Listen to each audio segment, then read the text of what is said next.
Chers amis de la Vendée militaire, nous entrons dans la période des commémorations, dans quelques jours la Toussaint, quelques jours après le 11 novembre. À chaque fois, nos pensées iront vers ceux qui nous ont précédés sur cette terre, qui ont vécu et souffert. Aujourd'hui, en rappelant la mémoire de Sophie Boulois, c'est à sa famille, nos 300 christophoriennes qui ont perdu la vie au cours des années terribles 1793-1796 que nous pensons. Absolument. Ils sont partis au combat pour défendre leur foi religieuse et leurs coutumes ancestrales. Ils ont ensuite été victimes de terribles représailles de la part d'un pouvoir qui, du passé, voulait faire table rase. La grandeur des Vendéens fut de savoir pardonner et, après la tourmente, de reconstruire leur pays ravagé.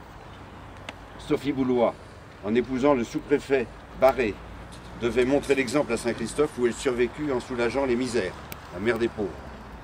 Elle a la chance de reposer en terre chrétienne, sous cette pierre et sous cette croix. La croix était initialement ici. Notre pensée ira aux croix des milliers de bleus et des milliers de blancs que la mort a réconciliés à jamais, aux croix manquantes des morts sans sépulture, aux croix grelottantes de l'oubli que notre devoir des mémoires, aujourd'hui, honore en cette journée commémorative.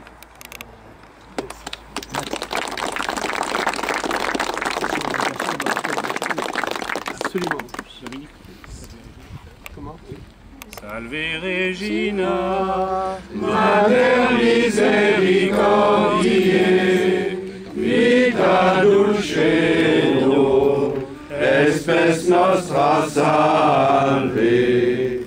A te clamamus, exules filii Eve, a te suspiramus, gementes et flentes, in ac lacrimabum vale.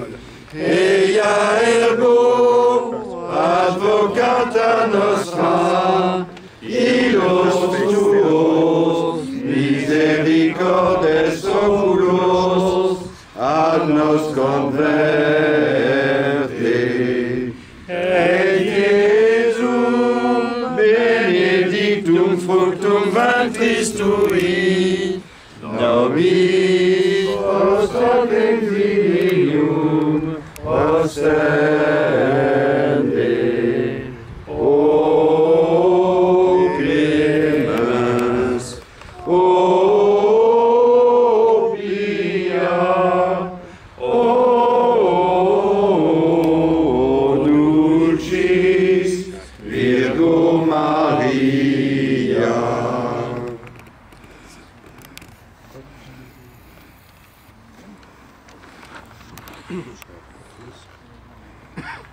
Merci à vous tous d'être venus, encore une fois. Vous êtes de plus en plus nombreux.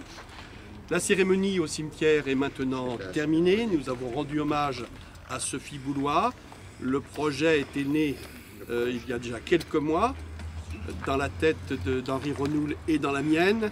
C'est fait, la tombe est restaurée, la plaque commémorative est là.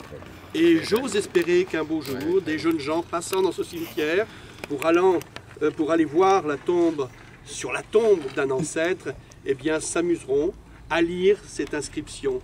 Et peut-être qu'ils se poseront des questions. Et de nouveau, la tradition travaillera, le souvenir se retransmettra. C'est le but de toutes nos plaques commémoratives.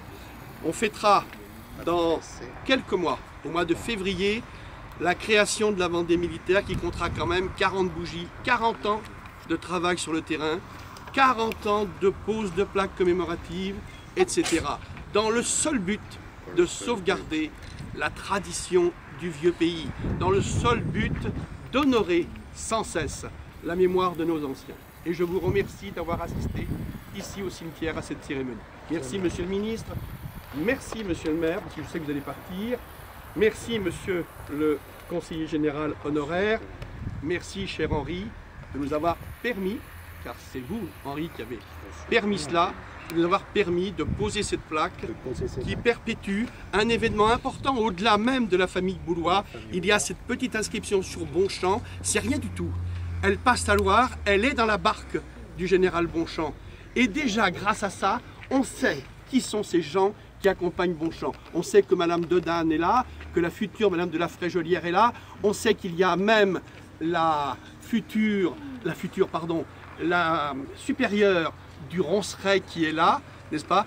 Peu à peu, on va finir par savoir tout un tas de choses, n'est-ce pas, grâce à toutes ces commémorations. Et j'imagine, moi, ce passage de la Loire, cette tradition qu'elle raconte à Madame de la Boire, quand elle lui dit « Autour de nous, il y avait des balles qui pleuvaient, les boulets de canon. Je n'avais pas peur, j'avais peur, mais Monsieur de Bonchamp était là pour nous rassurer. » Voilà, c'est plus qu'une tradition, on est vraiment dans de l'histoire réelle. Elle raconte ça à son amie Madame de la Boire. Et il faut que vous vous rappeliez aussi, car c'est très important, Sophie Boulois est la dernière témoin de l'épopée ici à Saint-Christophe, puisqu'elle meurt en 1869. Vous imaginez tout ce qu'elle a dû raconter, tout ce dont elle avait été le témoin durant cette terrible campagne d'Outre-Loire. Je m'arrête là parce que la veillée c'est pour tout à l'heure. Merci à vous tous. Et tu pourrais ne pas t'arrêter.